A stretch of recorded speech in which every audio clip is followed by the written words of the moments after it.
Hi, everybody. Thank you very much. I'm Orlando Ruiz Jr. I appreciate you. Welcome to another classic movie review. I am talking about a classic black and white comedy from 1942, a movie called Road to Morocco. This movie stars Bob Hope and Bing Crosby, and this was the third movie in a series of comedies. This movie was directed by David Butler. David Butler directed some Shirley Temple movies. He also directed Doris Day in some of her movies like Calamity Jane and By the Light of the Silvery Moon. He also directed Bing Crosby and Bob Hope separately. He worked with Bob Hope in The Princess and the Pirate and Bing Crosby in If I Had My Way. So as a director, he was really perfect for having these guys in this great showcase of comedy and really knew how to bring out the best in both these guys. At the very start of the movie, we begin with a pre-title sequence where we see a freighter boat out in the ocean off the coast of Africa, and there is a mysterious explosion. And then we see all these countries reporting on it. We cut to two people out on a raft out in the ocean. Of course, it's our two leads, Orville and Jeff, played by Bob Hope and Bing Crosby. And they're on this raft, and we hear some pretty funny dialogue begin. And this dialogue doesn't stop. Throughout the whole movie, you're laughing at almost everything these guys say because almost everything these guys say is pretty damn hilarious. So Jeff and Orville are out there floating on the ocean on this raft, and Jeff begins to tease Orville about eating him when he gets hungry. Some funny stuff there. Then you see the two of these guys end up on shore, and there is a camel that appears out of nowhere. Some pretty funny effects with this camel as it appears out of bushes, nibbling at the back of their heads before they realize it's a camel, and then they realize they have a ride. And the next thing you know, you see these two guys on this camel, and they break the fourth wall, and all of a sudden there is a song that happens when they see a sign out of nowhere all of a sudden in the middle of nowhere that says Road to Morocco.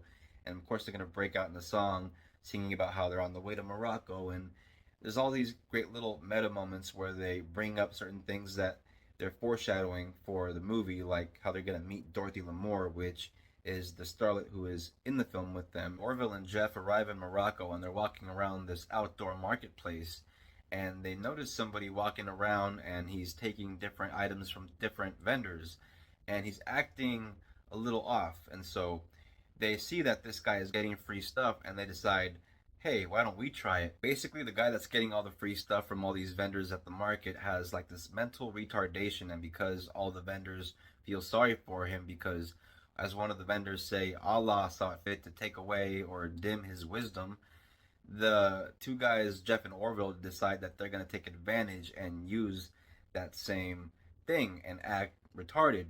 And I know that that's not right. I know that that's just downright wrong. But watching these two guys do it in a very old black and white movie, and you see Bing Crosby start to kind of mimic the guy, the retarded guy, and then he's trying to teach Bob Hope how to do it, and then Bob Hope starts doing all the gestures, and I'm not gonna do it, but the kind of stuff you'd imagine. um, yeah, I know it's wrong. I get it. I understand.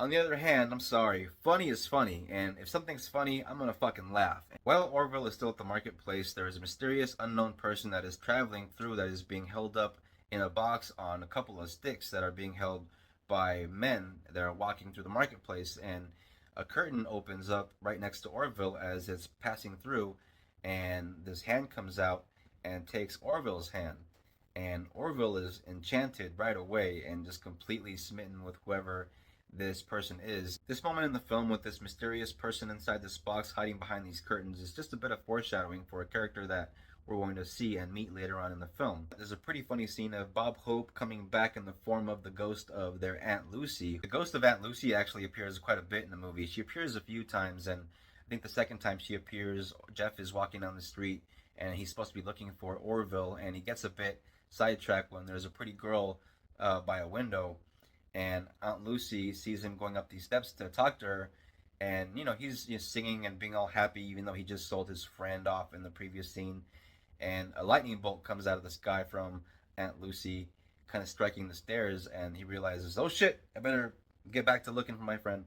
And so yeah, Aunt Lucy is trying to keep him on the right track, and the last scene that they have with her popping up is a bit too much for me, but yeah, he eventually does find his friend, and not where he thinks he's gonna find him. It turns out that Orville has been living it up, and He is in this beautiful palace. Bob Hope's character Orville is having the time of his life, and he couldn't be happier knowing that he's engaged to the princess. He has all these pretty women kind of waiting on him hand and foot all the time because he's engaged to the princess and he's going to be the prince. And so he's really taking advantage of his situation. And in the meantime, the princess is doing quite a bit of flirting with his friend Jeff. Eventually, Orville does end up finding out about this little plot against him, and after he finds out, he tries to pawn the princess off on his friend Jeff, who he knows he likes her anyways. And one pretty funny development after another. There's a hilarious scene where there's these two undertakers that want to try to get measurements for the coffin, and Orville is being kind of tricked into letting them measure him for the coffin, and they try to go about it very slickly by trying to measure him but not let him know why they're measuring him. And some pretty funny dialogue, some pretty hilarious exchanges there. This movie is constantly funny. It is constantly and very frequently throwing jokes at you, just rapid fire style, one after the other, boom boom boom. Every now and then you might find yourself laughing so much that you might have to back it up a bit like I do so that you don't miss all the jokes. But there's so many laughs to be had in this movie, from the physical stuff, the slapstick stuff, the comedic situations, the dialogue. This movie is for comedy lovers. I personally give this movie 3.5 stars. This is one of my favorite comedies from the 40s. My DVD copy of Road to Morocco. And as you can see there, you got Bob Hope right here and Bing Crosby right there. Two very funny guys, two very talented guys. And yeah, what more could you ask in a comedy? Road to Morocco from 1942. Thank you very much for watching this classic movie review. I always appreciate you. If you're new to the channel, if you're into movies, if you're into this kind of thing, hit the bell, become a subscriber. Please don't forget to comment, share, like. If you're a returning viewer, thank you very much for your support. I always appreciate you. Everybody take care of each other. Till next time, peace out and God bless.